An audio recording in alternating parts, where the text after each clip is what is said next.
Hey guys, how's it going? We're gonna run into this Viktor versus Kaisa. This is me versus John. I'm on the left, as you can see. John is on the right. We're going in battlefields. I'm running Trifarian War Camp for this battlefield, and he is running Grove of the God-Willow. So we're setting up, and we're running through. I set up, a pretty standard token, turn 2 going, turn 1 going second with 3 runes and a Soaring Scout, and then kick it over to John. John goes in with a Watchful Sentry that was ready on turn 1, and he decides to go in for a Lecturing Yordle, and he passes turn. So we go kick it back over to me. I'm at 5 runes now, up from 3, second turn, and we decide to go first with the Viktor just to get the token out, and we're going in with the Soaring Scout to the empty battlefield, forgetting to exhaust. Thanks, John. And so the Viktor comes down, and that's just for wanting to get Viktor out as soon as possible, but also for the Soaring Scout potentially to start doing some work. Yordle, Noxus Hopeful come down from John.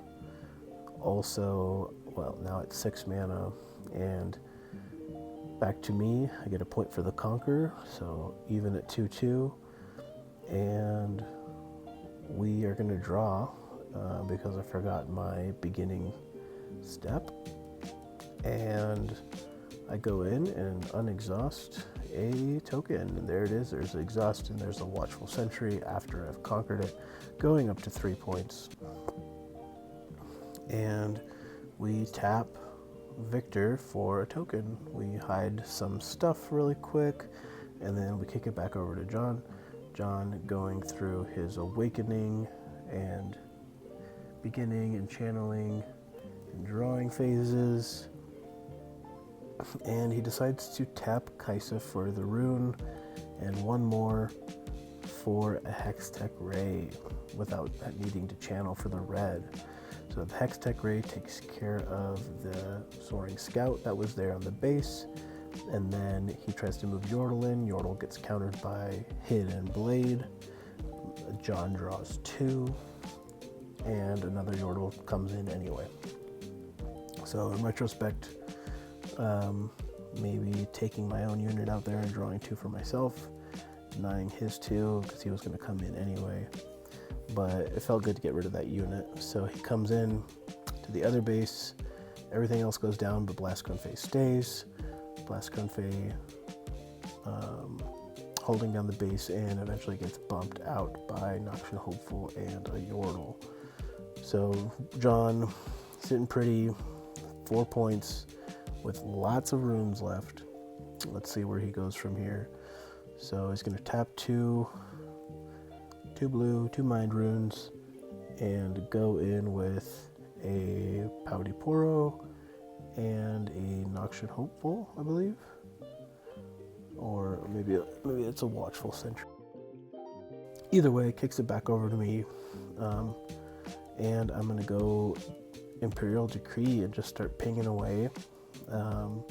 So token goes in, wipes the base at Grove of the God-Willow, and then another goes in there for the 4-point counter, 4-point count, and then 1 token is going to go into the Trifarian War Camp and knock 1 dude out, and then get knocked out, and then another will go in, but John decides to retreat 1 of his units and put it back into his hand, in which case the base is open and we go in with another token. So we are up to 5 now. We have the lead, And we have a Viktor and a token at base with 1 whole mana left. And we decide to push an exhausted Viktor, thank you John again, to Trifarian to help out there. So that's 4-5 just at base for his Viktor and the token, and then up to 7 because of Trifarian Warcamp's buff. So John kicking back over, point down, but Kaisa do what Kaisa do, working at Icathian Rain.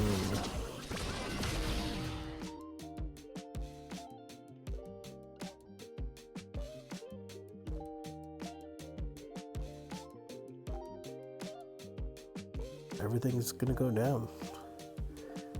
John goes in with the Pouty Poro, John goes in with the Watchful Sentry, and goes from 4 to 6, reclaiming the lead and board wiping me.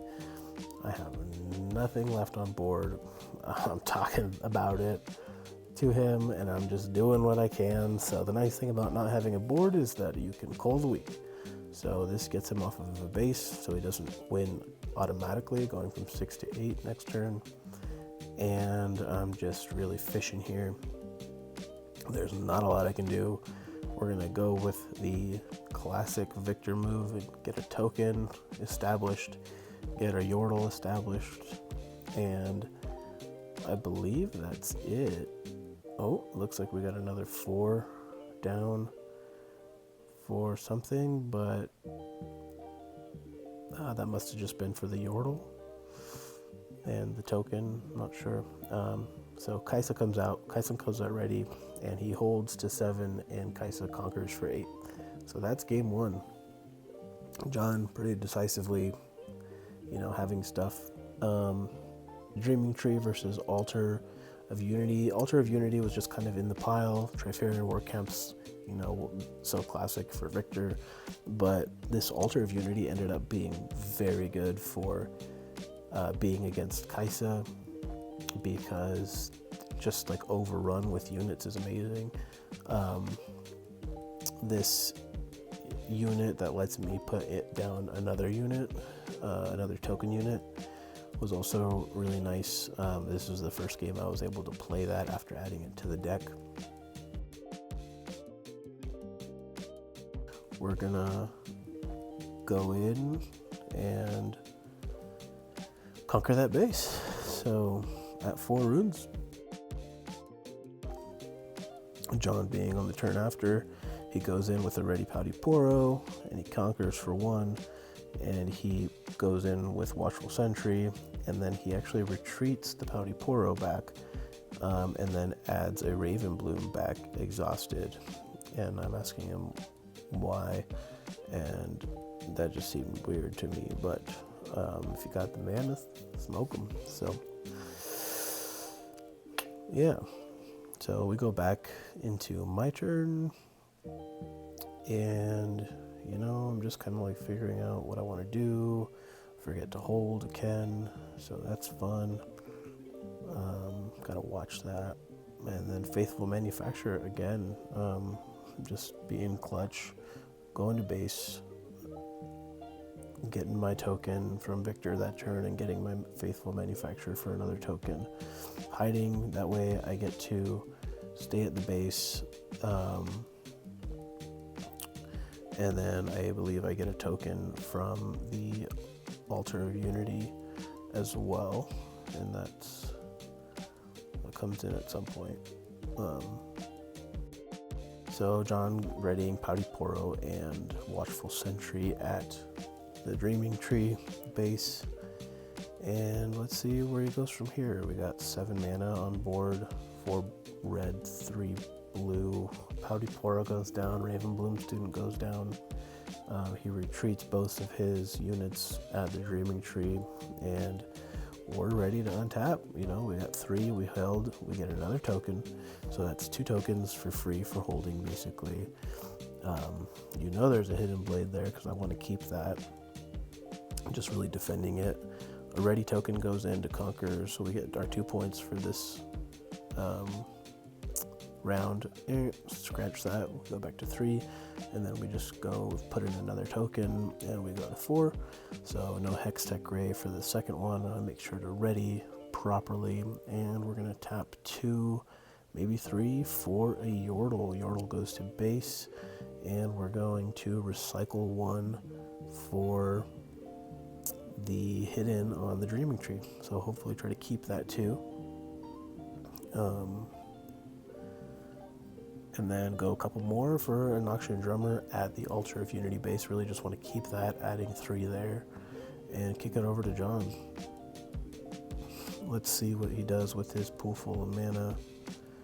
Pool full of runes, down 2 points. So one of the better leads that I've had in the game. Good board advantage. And yeah, just Lecturing Yordle coming in exhausted to base, Ravenbloom Student coming in exhausted to base, and tapping 4 Fury, it looks like, to bring in a Kaisa, and Kaisa to base exhausted,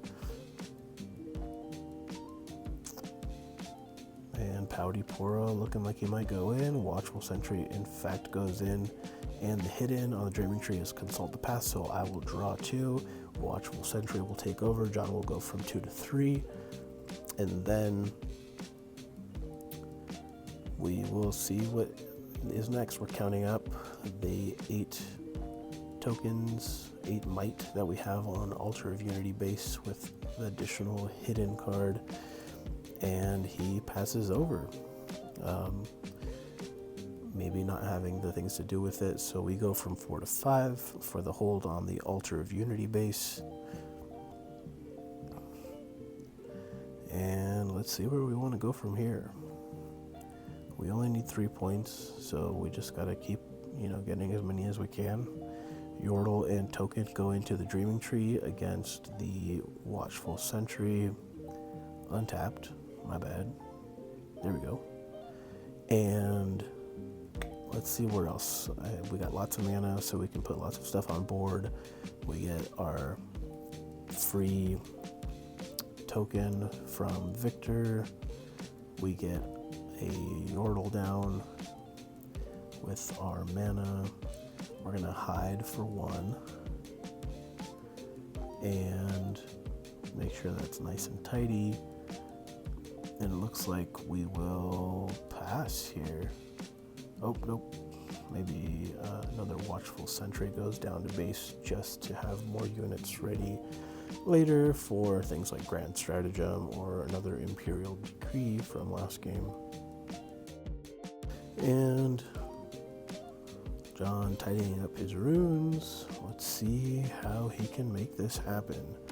3-point lead. Hextech takes out the token, and we are going to flip our hidden card.